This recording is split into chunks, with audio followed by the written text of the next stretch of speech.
I love our opening theme music. So do I too. Now I notice you've changed your little dance a little bit. Oh yeah, I always change it up. Yeah, you're changing it up. It's like it's a little bit more like you're feeling the space around you. Absolutely. Well, again, it's from the other night, which we'll talk about in a minute. Oh my God, of course. That opened me up. Well, Tim's opened up. Welcome everybody to If These Walls Could Talk. I am Wendy Stuart, and this is... And I am Tym Moss. Hi. And thank you for being with us on this, I have to say, gorgeous Wednesday. Do we not wish the weather were like this all the time in New York? God, this is like perfect weather. No humidity, like your skin looks great. Tim and I are both having good hair days today. Well, actually, I just pulled mine back. That's all I did. Tim has his updo today. Well, it has certainly been quite the week. I am so happy to have you back in the saddle again, as we say, Tym Moss. Streaming with us today. I am live from PANGEA, and I'm live from Washington Heights. Live from Washington. And one thing I have to tell you about, because I'm in the East Village, until September 24th, there's a wonderful festival happening, East Village, West Village, Washington Square Park, Tompkins Square Park. It's called the Village Trip Festival. And we had Liz Thompson on from there last week, of course, on our show. But just Google it, because anything you wanted to know about the Village, from performance to street tours to artists, they are doing it all. And conferences. They have lots of it's speakers. Amazing, right? Yeah, the speakers. Incredible. Right. Incredible festival. And actually, yesterday was Liz Thompson's birthday. I went down to a cocktail party. Were you able to go? I couldn't go. Yeah, down at the Washington Square Hotel. That was lovely. That was really nice. Which is a land, again, a landmark hotel. There, and there were several people there. It was really nice. This is the 4th year for the festival. Of course, PANGEA is a big part of it. And oh my gosh, Saturday night at PANGEA, September 17th, the one, the only Penny Arcade. We love Penny. And then she's been on the show, of course. Oh, you know who we need to have on the show? The next person I'm going to announce. Carol Lipnick is here on the 18th. She was the last person I saw before they shut New York down. Can you imagine? Mm. It was an incredible performance, because you could actually, she's very like cerebral and supernatural in her performance. And I'm like, oh my God, something big is coming. And it did. So there you have it. But Tim and I, we want to share the most wonderful time we had on the firstly, before we do that, the night before that, I was up in the Bronx. I was doing a performance in the Bronx, singing for Apollonia Cruz's thank you party. Like every year I host, she has organized Bronx Pride for several years, and I've been one of the hosts there for like the past 5 or 6 years. And every September she always has a thank you party, and I'm usually out of town on tour with 50 Shades a Day, and I've not been able to do her show or to participate in her thank you show. So this last Saturday I did. It was great. We all got back together, got to see a lot of friends that I've performed with that I don't get to see that often, and it was fabulous, wonderful. Well, and Apollonia, I have to say, she ended up coming on the gay party cruise called the CT. Her post was so funny because she said it's so great to be at an event that I'm not producing. Exactly.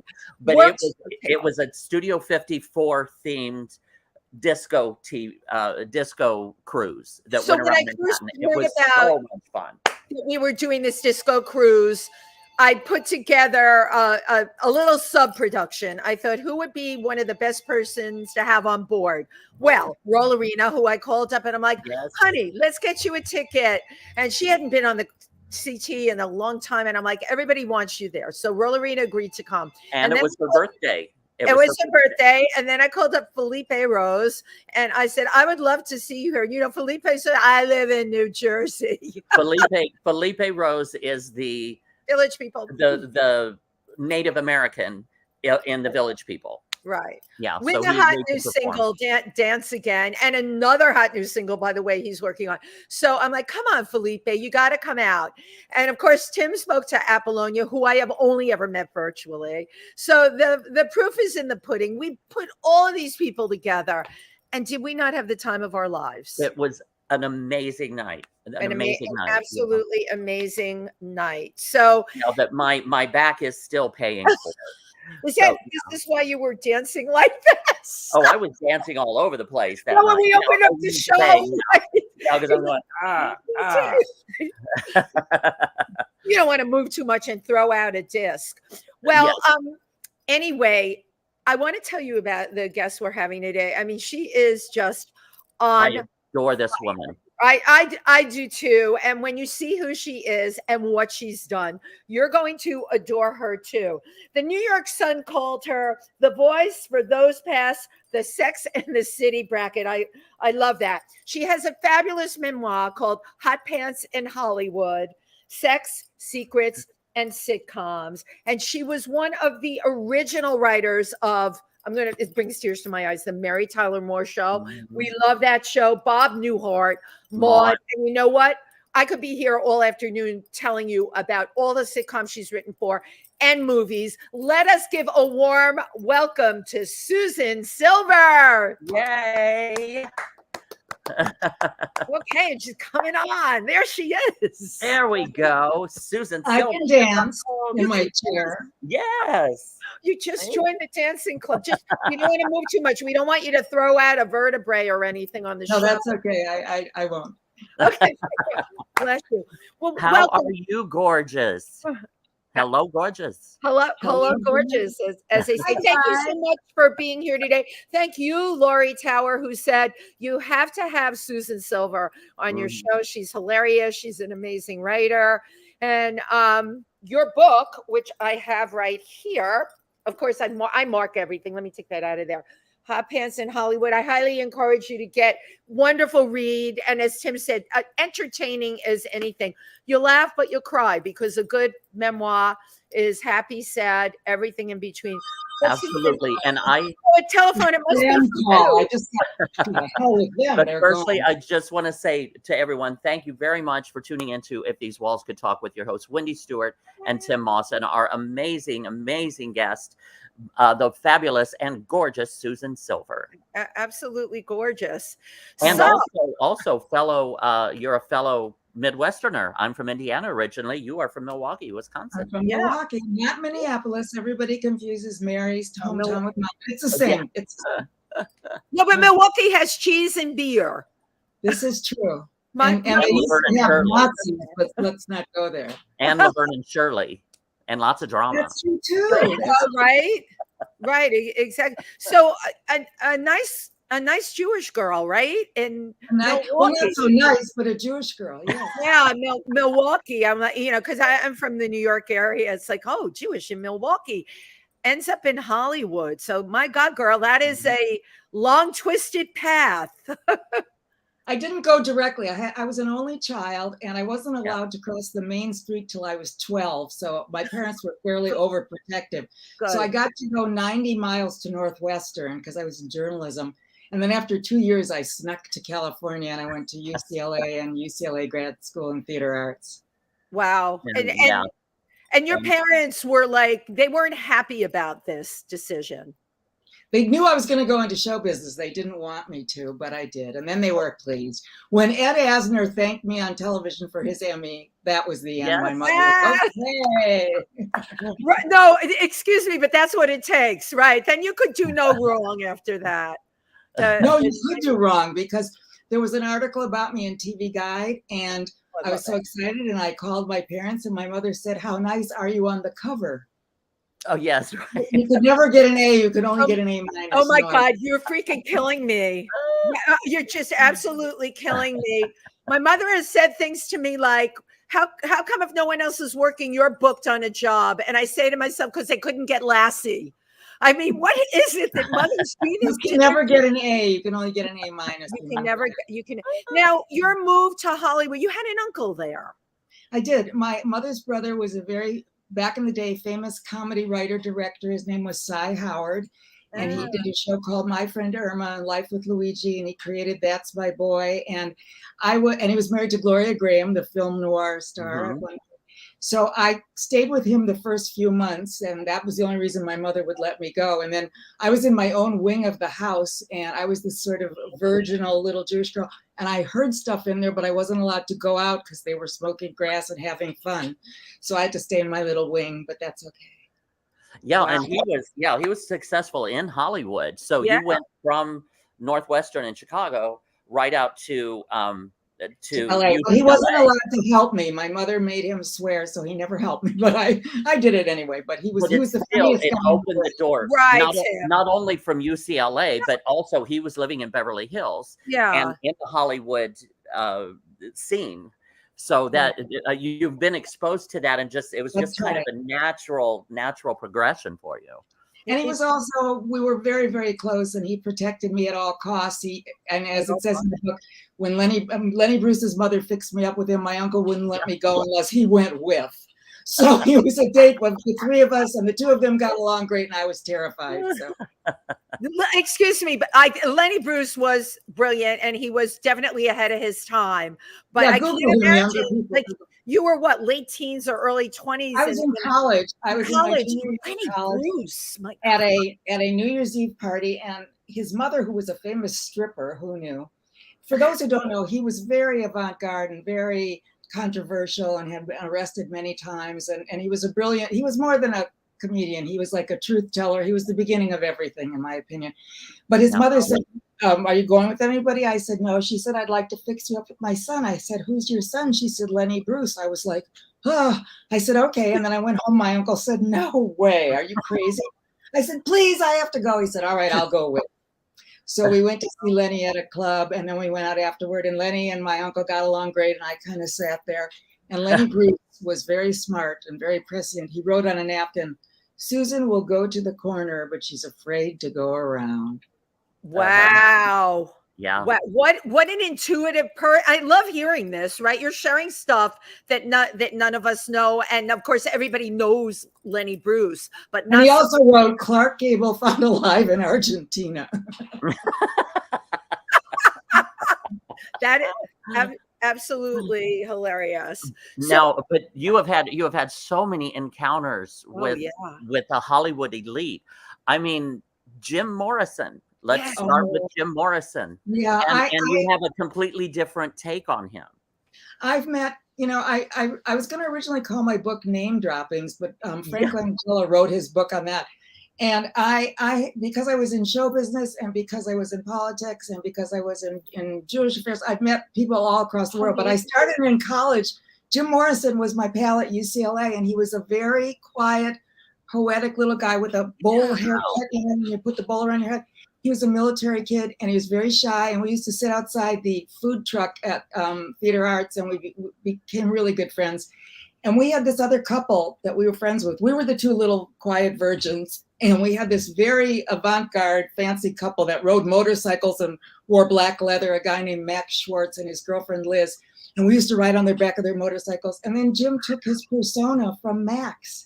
That's the way Max dressed. Oh my gosh. And when he wrote my book, I Googled, and Max turned out to be a very important poet in San Francisco, which I didn't know, a beat poet. Wow. Unbelievable. But the fact that Jim, like, you really described him as just bookish, shy, sweet, and a poet, and dear, and nothing like the other Jim. Nothing. The other Jim. It's incredible, Susan, because I bet if we scratch the surface with you, there's many more that, we have one impression of, but you kind of knew them when. Well, he did the real 180, but other people, I was an extra in college in the films, and I didn't tell my mother, and my uncle was really mad at me, but I didn't want to go home for the summer. I didn't want to go back to Milwaukee. I'm sorry, but I didn't. So I was an extra in the movies, and if you were really, really nice to the assistant director, they would request you. So I did a ton of, that's where I met Steve McQueen, Clint Eastwood, and lots of other people. Wow. Yes. Well, firstly, thank you everyone for tuning in to If These Walls Could Talk with your hosts, Wendy Stuart and Tym Moss, and our amazing and fascinating guest, the one and only Susan Silver. Now, one thing, now Elvis. Oh, Elvis. About Elvis. Yeah. I'm in Viva Las Vegas, everybody, and I actually took a clip off TV. If you look really fast, I walk behind him. I'm a showgirl with a gold headdress. He's standing at the pool table. But my Elvis story, he had a group of guys around him, the Memphis Mafia. And at one point I was a showgirl in the movie and I had like a gold headdress and an outfit, whatever. And they said, Elvis is having a party tomorrow night and he would like you to come. I said, really? They said, yeah. I said, well, where is it? They said, here's the address and the party is at 7. I said, okay. And then I got home. My uncle said, no, you're not going. I said, yes, I am. And I wanted to give people time to get there. So I got there at 7:30 and I pressed the button. It was up in Bel Air and the gate opened and there was only one car, Elvis's Cadillac. Mm. The one car. And went home. Yeah, right. There's a very small party. Right. It's the old one car invite. Yeah, in the back seat. The party was in the back seat of the car. Yeah, And really. but I do have the picture of me, and it's in the book, of me walking behind Elvis. Yeah. And I do a very slow walk. I'm no dummy. So I have milk my it, Susan, milk it. And that was also kind of a full circle thing because that was Viva Las Vegas, right? Which also starred Anne Margaret, which was also went to Northwestern. Right. She was the big star ahead of me. She was the one. We were both in the same show called WAMU, which is a very famous college show, and all the celebrities came through there. Paula Prentice. Ah, really? Yeah. And that was the first time I had written. I was also a showgirl in that, a freshman showgirl, and I wrote a sketch. And it was the first time I had written anything. I knew I was funny. It was the first time I had written anything funny and heard an audience laugh. And that's how it all started. I was going to ask, so that's where that whole writer, because it looks like up until that part, right, you were finding your way, right, at actress. Well, I knew I never wanted to be an actress. I mean, you knew stand that around forever on the set, and and I tried to model for 2 minutes, and you get rejected 10 times. You say, "That's it." Right. I'm not doing it. Yeah, not for you, but it's interesting writing. What was it that was it the sound of the applause, the way people reacted to something that you wrote? It was the laughs. Knowing I was always funny as a kid and everything, mostly to amuse myself because I get very bored very easily. So I'm funny among my friends and stuff like that. But at Northwestern, because I was in journalism, there you're taught in journalism who, what, when, where, why, the 5 things. And I didn't want to do that. I wanted to do other stuff. But I wrote that sketch, and I remember standing in the backstage and hearing the people laugh. I said, oh, good, that's what. Then when I went to UCLA, I had never seen a real script. Back in the day, guys, we didn't have the internet. We never saw them. We didn't know anything. They didn't really teach you. My graduate student teacher was Francis Ford Coppola. And I won an award from the Writers Guild. I was the youngest person in the 4 winners. So that made me think, oh, maybe I can really do this. Mm-hmm. But then I couldn't get a job because I didn't have typing and shorthand. Oh my God. Like every girl should. Right. I remember that was the same for me because we came out at the same time. I came to New York City and could not get hired. I wanted to model and act. I couldn't even get a part-time job. In my high school, they covered the keys. Okay, right. I know you're right there with me, sister. It was very low. I couldn't do many words, but I couldn't do it. And Tim, they would make writing, typing tests. I failed, and I would see morons right at the employment agency acing this thing. I could not even get a job when I came here. How stupid was that? My God! Yeah, I took speed writing, and so my first job was at a local television station, like Mary, and I took speed writing, and I had to take these letters from the man that I worked for. He was an elderly gentleman. And fortunately, he couldn't remember what he had said. So I couldn't read what I had written. So I made up the letters. And that was, how I got through that job. And then I had to have somebody else type them for me. My friend Marilyn there typed them for me. But you did it. This is about survival. You exactly. Did it. You found a way to do that. That's so incredible. Oh my God. So what would you say as a writer, your first big break of notoriety was? Well, I like to say I started on top and it was downhill for the next 20 years. I was working at Rowan & Martin's Laugh-In.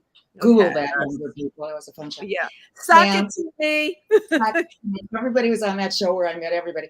And I had met a guy who told me that his girlfriend wanted to be a writer, and she was managed by the late, great Gary Marshall, whom everybody knows from, everything from Happy Days. Gary Marshall is like gold. Legend. And he had started a company where he was managing young writers for his father. He was big on nepotism. Penny Marshall was his sister. His father worked for him. His other son were produced. So Iris Rainer Dart, who went on to write Beaches, and we're still very close. She's a brilliant writer. She would come into my office where I was doing the casting at Laugh-In, and we would write. And I said to my boss then, you know, I really want to be a writer. And he said, no, you can't, because the guys are in their apartment wearing their underwear and farting. So I said, well, they could fart in front of me. He said, no, you can't be a writer. You have to be a cat. So we wrote a Love American Style, and then Gary put it on. And then Iris took a break to have a baby, and I saw the Mary Tyler Moore Show. And I said, Gary, I can do this. She's from Minneapolis. I'm from Milwaukee. She worked in a small TV station. I worked in a small TV station. Get me in there. So because he was Gary, they saw me, and I went in with 5 stories from my own life, and that's where I started. They took them. Oh, that's so incredible. I love that. Yeah. All women know these stories. I mean, Tim probably doesn't know this story, but Wendy, you know, you had to stand up for a wedding for someone you didn't like wearing a hideous dress. Yep. That was my first show, and everybody thought it was brilliant, but every woman's gone through that experience. Right. Right. Mine was with Franklin Fritters and Cod Company, frying fritters in a skirt that was way too short. The skirt was so short because I showed up in a normal outfit and they sent me home to put on something short with fishnet stockings and high heels. And there I was frying fritters and those I can't cook. And my hair was like 6 straight because the grease from the fritter fryer. I can't even freaking say it. I still have PTSD from that job. So there my God, that's so funny. No, I never fried fritters, which is hard to say 5 times. You can't say it. But I did wear hot pants to meetings, which was, I'm so sorry. I apologize to Amy Ferris and Gloria Steinem. Gloria Steinem. I wore hot pants, and it got me this TV Guide article, which sort of started my career. And then that's why the title of the book is Hot Pants in Hollywood, which was my wardrobe, not my behavior. And I want to make that very clear. Yes, which we will get into in just a moment. But firstly, thank you for tuning into If These Walls Could Talk with your hosts, Wendy Stuart and Tym Moss, and our very special guest, the wonderful Susan Silver. Hey. Now, one thing before I forget, I just want to throw this out there. The opening foreword of your book. I've got 2 things to say. Yes. Where you end up, out of the gate, she's talking about how she. Well, it's called Vibrator, girl. Okay, Tim. Went to the hospital, had to go to the ER, talking incoherently, couldn't, because she had such an explosive orgasm with a vibrator. 2 things. 1, I love you so much. But you want to know what the name of the vibrator is, and I'm not going to. 2, yes, I want the name and the serial number of that brand of vibrator, please. But there's also a name of the medical condition that you like. When I was reading this, I'm thinking, oh, she had a stroke. That was like the first. I was, oh my God. There's a name for it. Susan, what's the name for it again? I read it in your book. And from that moment on, amnesia. What is it called? Transglobal amnesia. And what it is I lost my memory, and I called the doorman. I said, I think I'm having a stroke. And they came and got me, and I called my friend, and she met me there. And I had to go through a lot of tests. And then later, well, forget later, but anyway, it happened again. Oops, I did it again. But it was known to happen where old men shovel the snow and their heart rate, and then the blood goes to your head or something. And then people at the gym have had it if you work out too hard. But you don't get it from real sex. So I was really worried I would never be able to have sex again. You can't get it. Well, I guess you could, but I never have. I only got it from the vibrator. And my friend who I called twice said, if you ever do that again, don't call me. I had to throw away all. So I have no vibrators. It's been a very difficult pandemic, and I'm afraid to use it anyway because I don't want to go into the hospital. Right. No, right, exactly. With all the COVID patients there. Yeah, right. Oh my God! But that hooked me. I could not. I never heard of that happening to anybody. I didn't either. But after that, I could not put the book down. I could not put it down until I The final page. It was absolutely wonderful. And You're Wendy, right. because I have it on Kindle. Wendy, can you hold the book up again? Yes, we'll hold the book up again. Hot Pants in Hollywood. You too can read about an explosive orgasm and gain amnesia. Let's move on to I did not have sex with Gerard Depardieu. Right, okay. right. We need to clear Because that there up is a chapter. Yes, there is a chapter in the book about a foreign movie star that you Who was saw not for Gerard. what was it? How many years? How many years were you Never mind. illicit affair? Long time. Okay, for several years, but she never mentions his name, and a lot of people thought it was Gerard Depardieu. And I said to you guys, do I look like I would go to bed with Gerard Depardieu? I mean, please. He was just arrested on an airplane a few years ago for pee-peeing in first class or something. I don't know. Oh my. So we got to check him off the list. It wasn't. Yeah, him. really. But oh my God, your life. But kind of backing up to the Mary Tyler Moore show, for example, and the opportunities that opened up.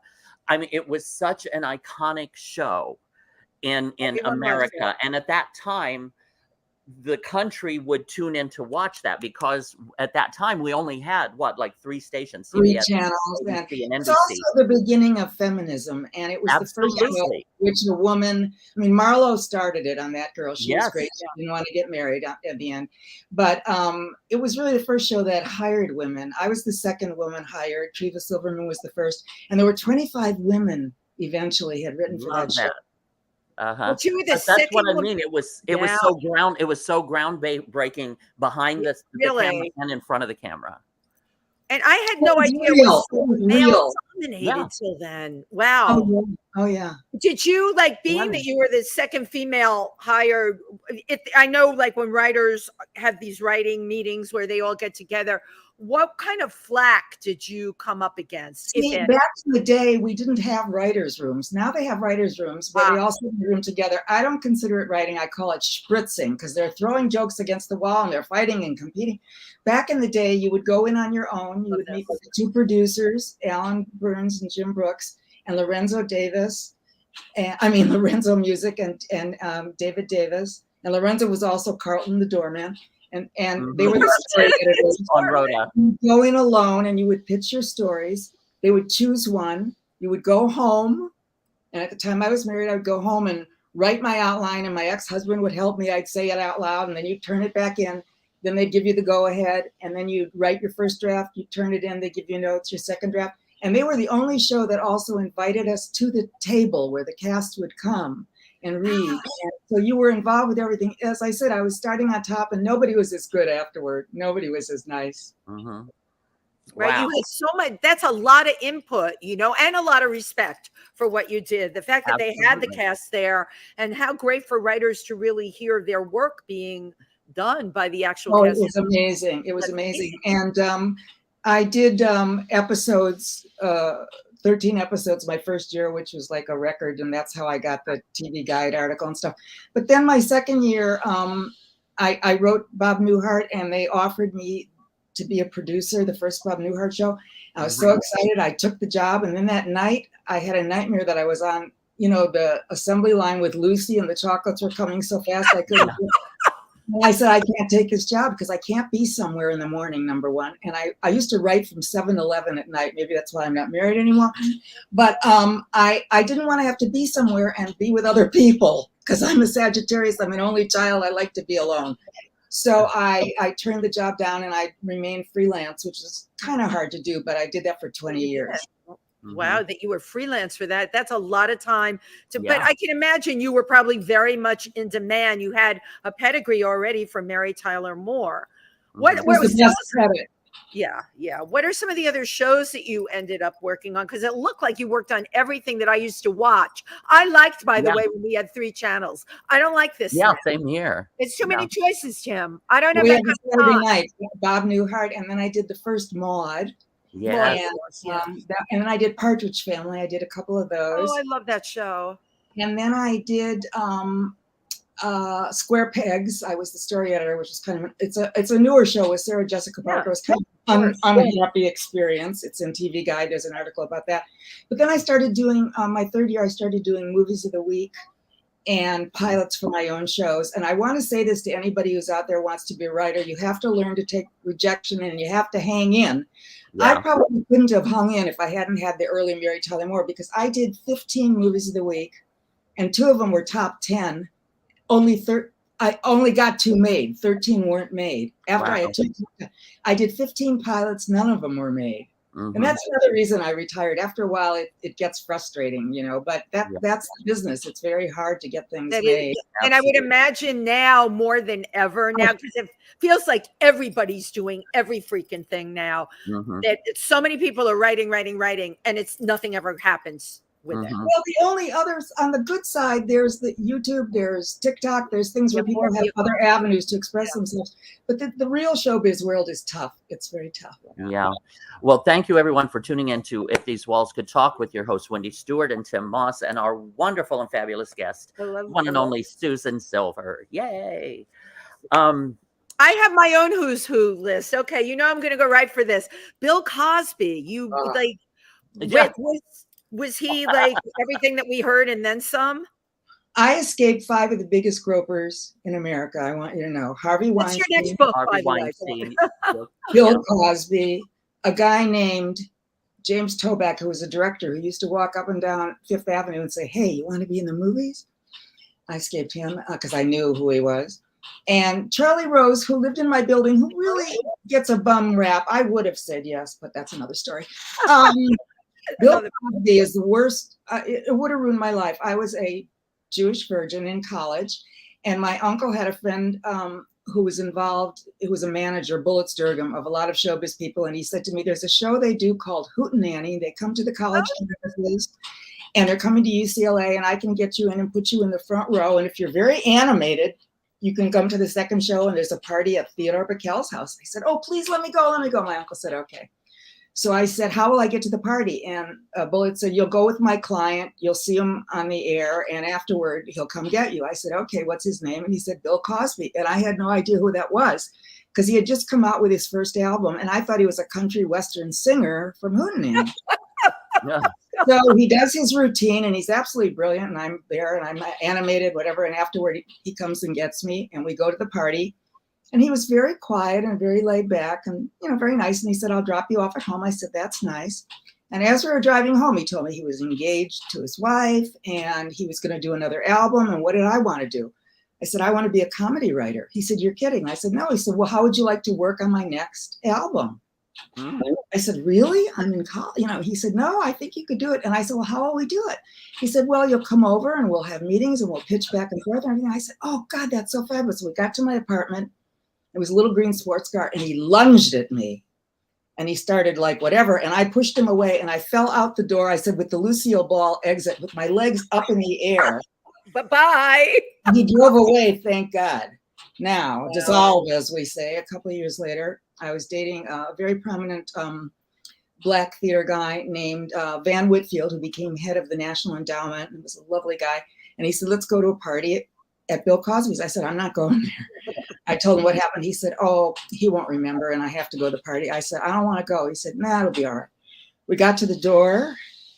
Bill Cosby opened the door and he said something disgusting, which I won't repeat because he remembered who I was. And Van said, "We're leaving." And we did. Good. Wow. It would have ruined my life. Yeah. Wow. But I'm glad that Van took the high road because the Good Old Boys Network stays together a lot of the time. So good. All my friends that worked on the TV show said he was a bad guy then. And, Wow. Interesting. But also another thing that I've just got such high respect for you is you entered the Hollywood entertainment scene when it was male driven. It was just all male, the writing, and you come in and you took control of yourself and your life and in hot pants. And like you it's not that they made you chose to, which also helped you gain your power. Well, I was very lucky because I had Gary backing me. If I didn't have Gary, God knows what would have happened. And also, the guys at MTM really wanted women, and it was a real fortunate confluence of my attachment to Mary and everything about the show and everything. And I say the themes of my book are resilience, which I didn't know I had it because I was a very scared child, obviously. Reinvention, which you have to do every 20 years, and relationships. And had I not been so successful in the beginning, there's a lot of rejection in showbiz. And I don't know if I would have made it. But also feminism, it was at the right time. And I had a very supportive husband. Lots of people's husbands didn't want them to work. And he helped me listen to all my stories. When we got divorced, he was a stockbroker.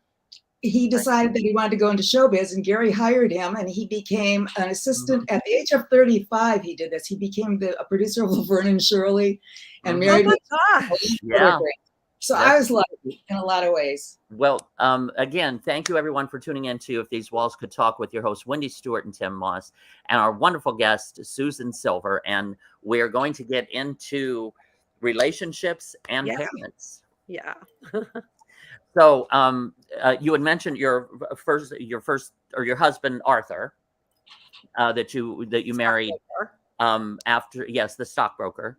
And there was an interesting dynamic between the two of you. Yes, I was the balloon and he was the strake. I was very crazy and very fearful and very everything. And he was so solid that he slept through a fire when he was a child. So, oh goodness. There you go. And nothing was a problem, And so that I needed that. We met the day I was graduating college. Yeah. And we were walking down to my college graduation. My parents and two guys were carrying a couch up, and my mother was walking very slowly, and I saw this guy roll his eyes, and my mother said, "Now there's a cute boy." I said, "Mother, that was Arthur." So, yeah, he is and was and always. And it's so funny. When I wrote the book, I called him and I told him about it. And every time I did an interview during the book tour, particularly guys would say, "Aren't you sorry you left Arthur?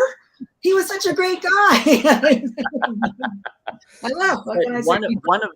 I changed and he stayed the same. He's still the same. Okay, and that's a good point. And one of the things that you had mentioned in the book that I think falls true for so many women of that generation and previous generations is a lot of time you were told, save yourself till marriage, till marriage.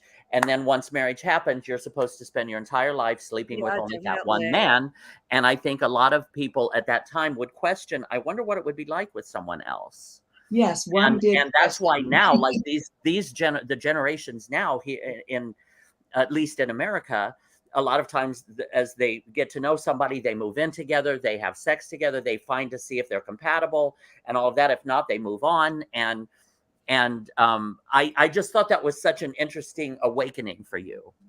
Yeah, that was the time I lived in, and all my friends had gone to Wisconsin for their MRS because they wanted to get married. I wanted a career, so I kept going. And Arthur was extremely supportive of my career, which a lot of gals' husbands were not. Mm-hmm. That is true. That is absolutely true. Sometimes, and you both can jump down my throat for what I'm going to say. Even now, very, very women, getting higher education. Certainly the women I'm friends with, they have careers. They're very professional, but there are many women, and certainly in the neighborhood I live in, that I want to tell you they go for the MRS.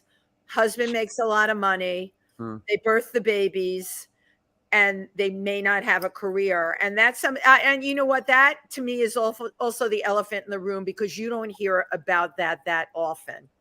And my daughter, no, but I got a new husband. Is it okay if I get one now though? Yeah, Susan, you earned it. You deserve that. You deserve. I divorced from another century, from another galaxy, long, long ago. I love though that Arthur was behind you, because what we both hit on here, all of us, men in those days really were not 100% behind you having a career. We came out of, and I'll use Donna Reed as a good example, that show. That was how you were, that was a great role model. And there are still places in this country where it still is. Appalachia, where? I mean, right. No, that there's suburban areas and quote unquote, you've got soccer moms. But if you really scratch the surface and analyze what it is, and nobody wants to say that, because women, I mean, my God, we've made so many strides. We're running companies. We're doing so much now. Yeah, but look what happened recently with the court. We've gone back 50 years. Thank you. Thank you for saying that. That's exactly right. You know, so we still, to me, we have a lot of work to do. Now, I wanted to ask you something. The whole Me Too thing that we've all been a part of now. I came of age around the same time you did. I know in New York there was a casting couch, as there was in LA. At any point, I know you had Gary Marshall, God bless, to protect you, right? You started with like the best of the best, but did anyone ever approach you for work, good work? I asked a lot of my friends now when the whole Me Too movement came. I said maybe because I was married and I was, I had a big mouth or something. I don't know. I think it was more to actresses, the casting couch. Than the writers, right? Iris and I did have 2 bad experiences when we went to pitch stories, and I've talked about it. I can't remember if I put it in the book, but I've talked about it on other shows. One guy put his feet up on the desk in our face. So we called him Feet from there on. Of course, they wouldn't hire us because we were girls. And then another guy, it was so shocking, I couldn't believe it. He's dead. I could say his name, but I probably won't. But I might. It's okay, you can say it here. His first name was James. He had a wall, I think it was, I can't remember his name. I blocked it out. A wall of breasts. And when we came in, we saw a wall of naked breasts. And he said, "Are you the secretaries?" We said, "No, we're the writers." And we had to look at this wall of breasts. He didn't hire us either. So it existed, but in a different way. Wow.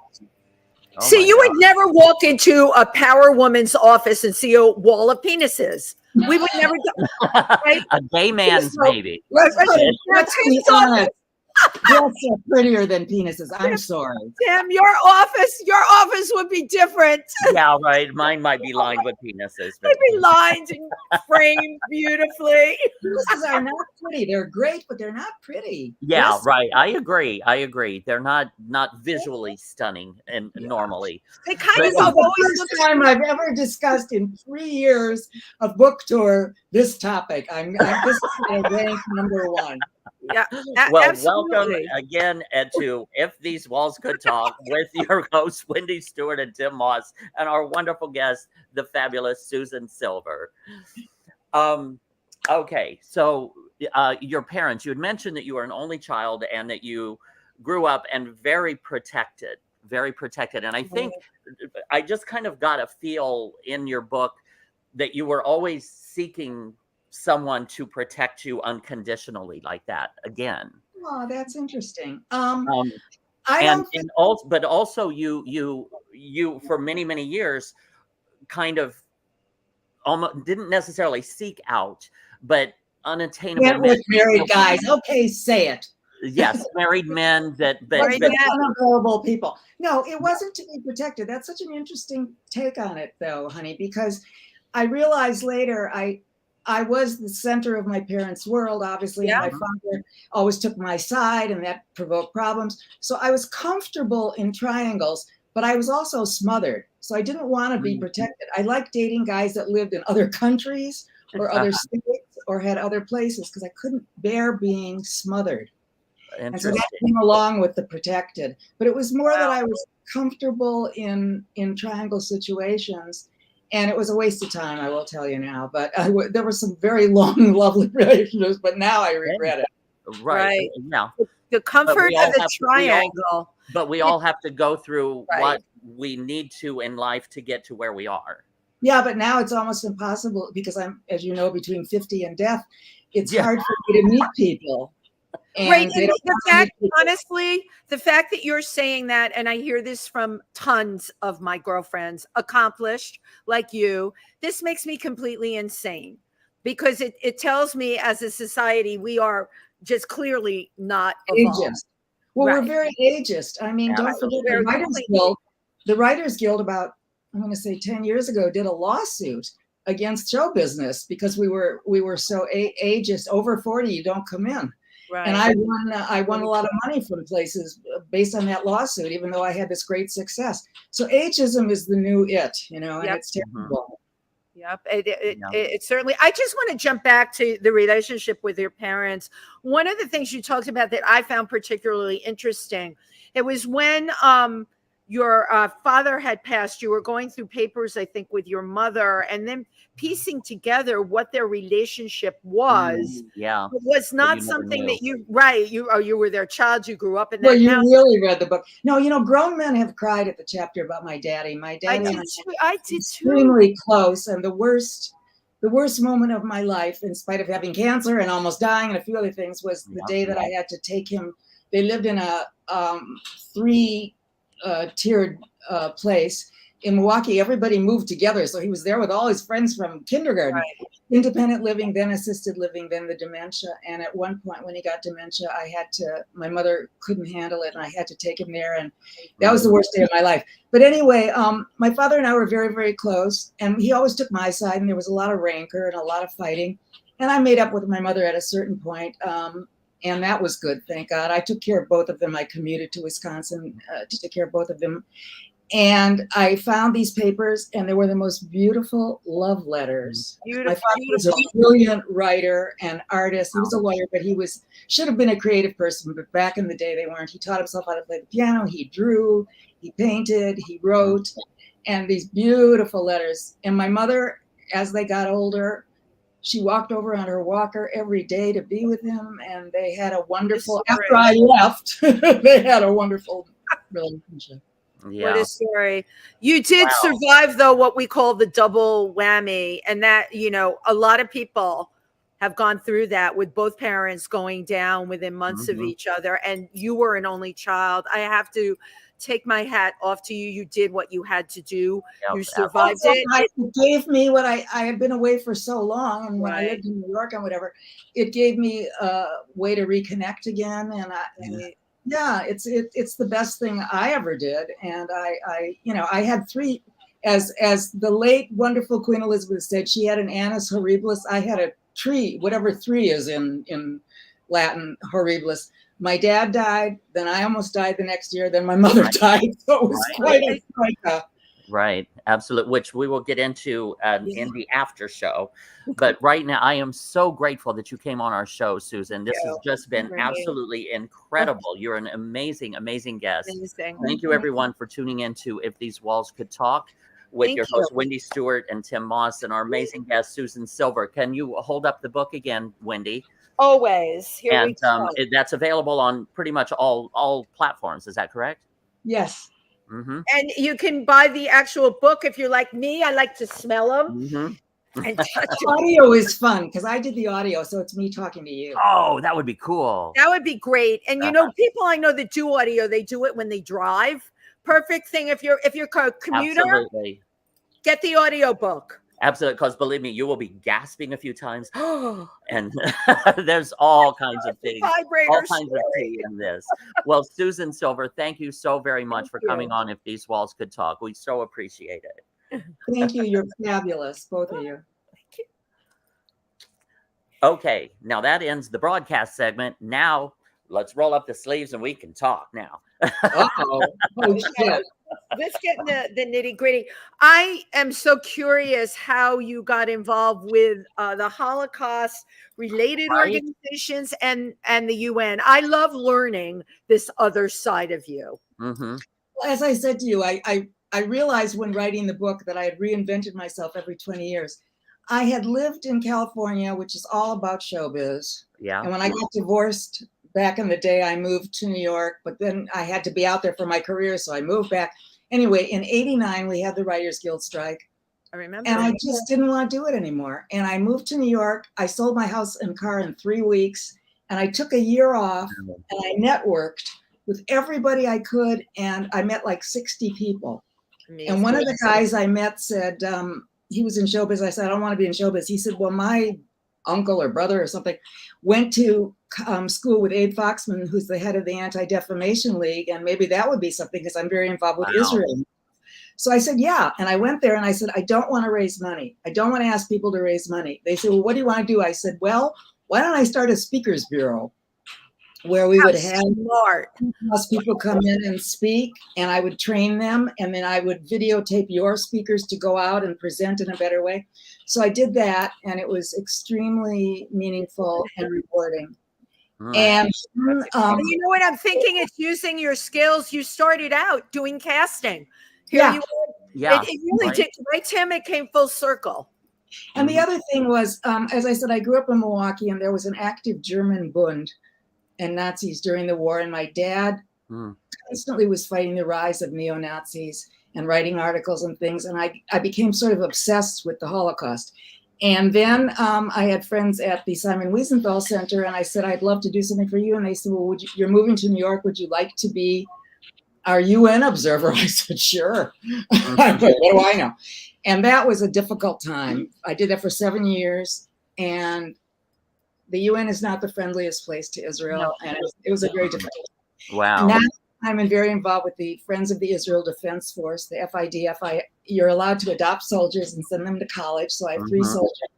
And because I don't have kids, they're my family, and they're all married and working with children. So they're my 3 families. Those were your right. Yeah. How incredible. Oh, and speaking of children, Ellie and Cece. Ellie, Little Ellie and Cece. That was amazing. I love that. I love that. That was amazing. I'm a baby. One of these days I'm going to get arrested, because when I see a cute baby, I'm sorry if they're not cute. If they're not cute, I go, ooh. But if they're cute, I want to and I do that on the street and everything. It's weird. And I went to the Renaissance weekend, which I do. It's a conference where you're invited to talk about your fields. And I was on the panel discussing mistakes you've made in your life. And my mistake was how I turned Clint Eastwood down 3 times. Yes. And the guy next to me's mistake was how, when their baby was born, who's a Make-A-Wish baby, they had to go in a helicopter, and it was like this terrible experience. And here I'm talking about my date with Clint Eastwood. Anyway, after the thing, he's this very handsome guy. The mother and the baby come up, and I look at the baby, and the baby is like the most beautiful baby I've ever seen in my life. And I'm looking at the baby, and she's looking at me, and I'm looking at her, and I turn around, she's looking at me. I said, could I pick her up? They said, yes. I picked her up. She started to kiss me. We all started to my goddaughter. They lived in California. Those little kisses. Oh my God, I can almost feel that. That's so beautiful. I have a human child, but I feel that way about dogs. Like the same way that my human child, who's now 30, she's the same with dogs as I am. So I guess that's a really cool thing that I love my dog. My dog Pumpkin was the greatest dog in the world. And when I got separated, she knew I was sad. She would come over and put her head on my lap. She was sad. And when I moved to New York, Arthur took her, and I think he loved her more than he loved me, I think, but I'm not sure. But but babies, I am like babies. And you know why this is interesting? I talked to a pediatric doc, and she was something to do with pediatrics. I said to her, since I haven't had children, why do I have this thing? She said, no, there was something about Ellie's face.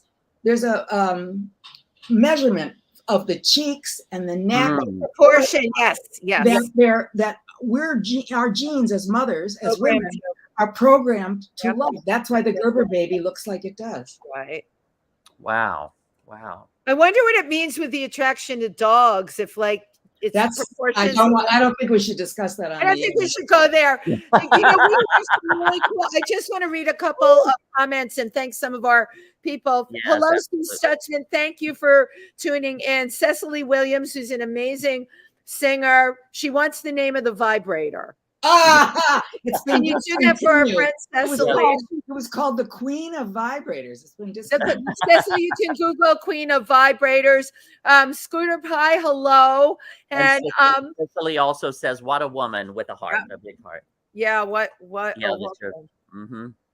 So you made a big impression on her. That vibrator. Move on from that. We'll go to Nick Lyon says hello. Have a great show. That was early in the broadcast. Yeah, or earlier in that. See, I have to put my glasses. Tim still has vision. He can still see. I am. I see two. Oh, there you go. There we are. Hi, Susan. Tim, you should get a pair just so you can be part of the I Can't See a Bloody Thing club. I am.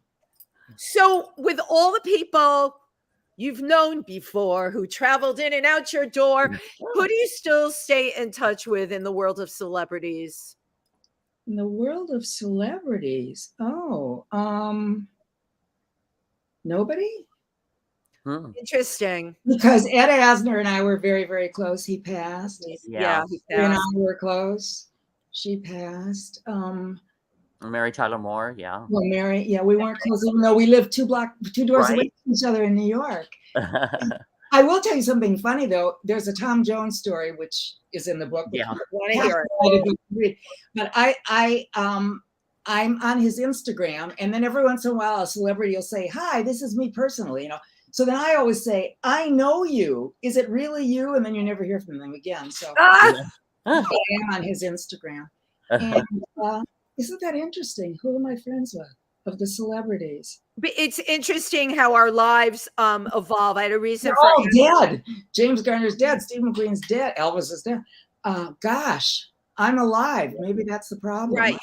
You're alive, and you talked about, you know, the 20-year reinvention.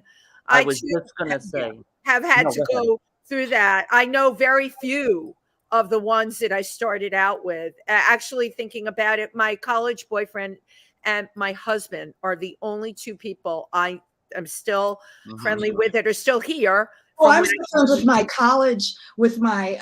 college best friend in college, and I'm still friends with Iris. And I'm still friends with people in my high school. And, oh, that's amazing. We have reunions, which is wonderful. Nice. And then I did a book tour to Milwaukee, and that was the greatest. All my friends were there. Fun. The famous people, they're all dead. Is Gerard Depardieu still alive? Maybe I should reconsider. He's still alive. As a matter of fact, he left a comment. No, just kidding. But another one of your reinventions was politics. Yeah. Yes. Was getting into the politics. Bill's alive. Bill Clinton. With Bill Clinton, and yeah.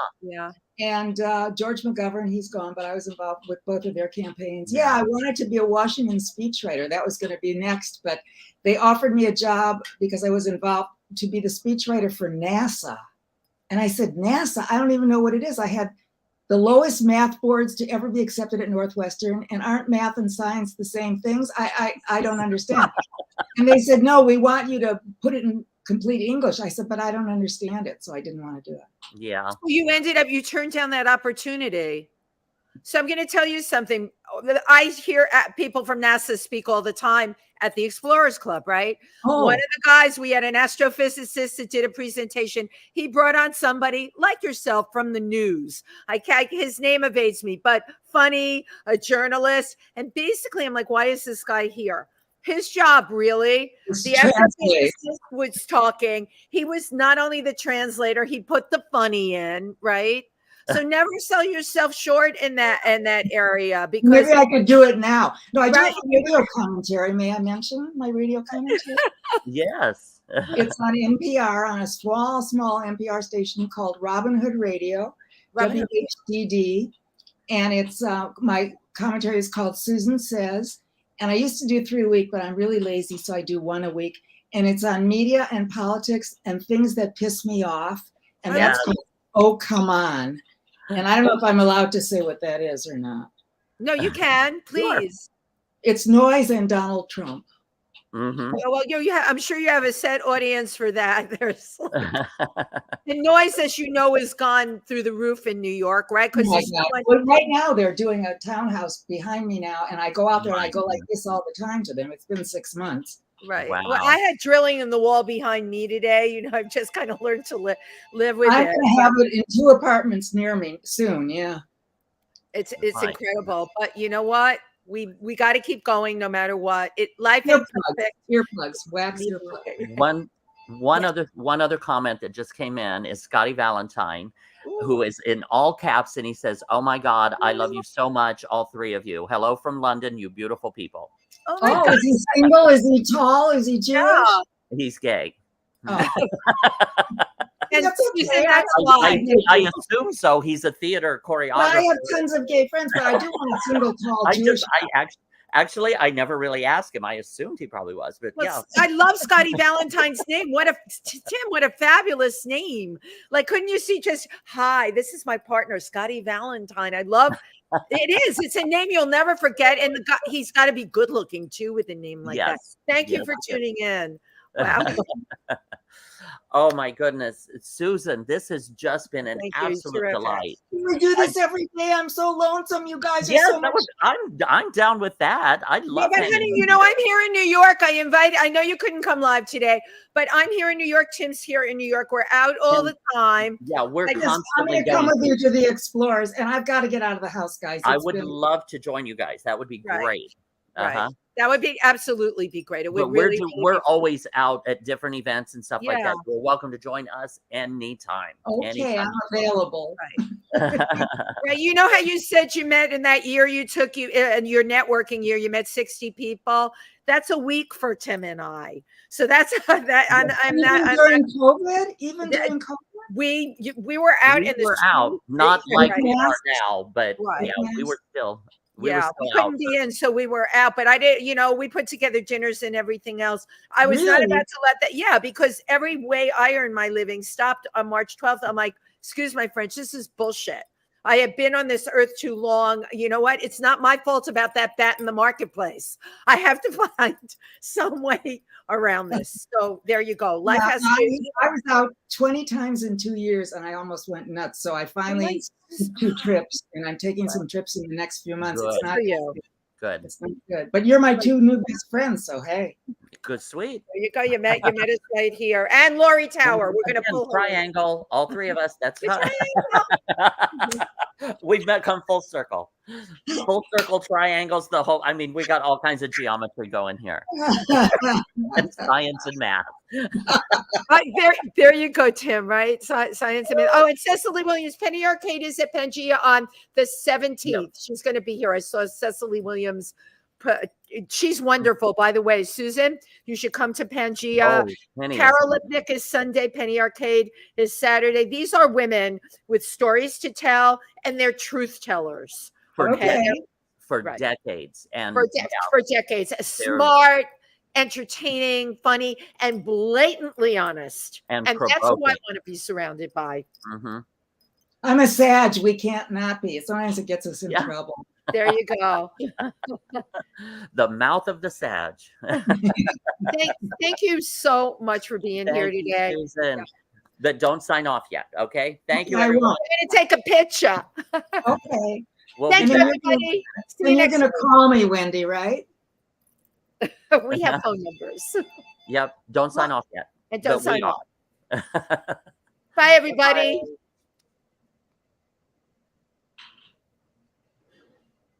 Bye. Okay. Signing off. We Or said just a second. goodbye. The credits, the ending credits will be coming up in just a Yeah, minute. and our credits should be coming up soon. Yeah, but all Oh, this part could be is so edited out. fab, you guys. I love it.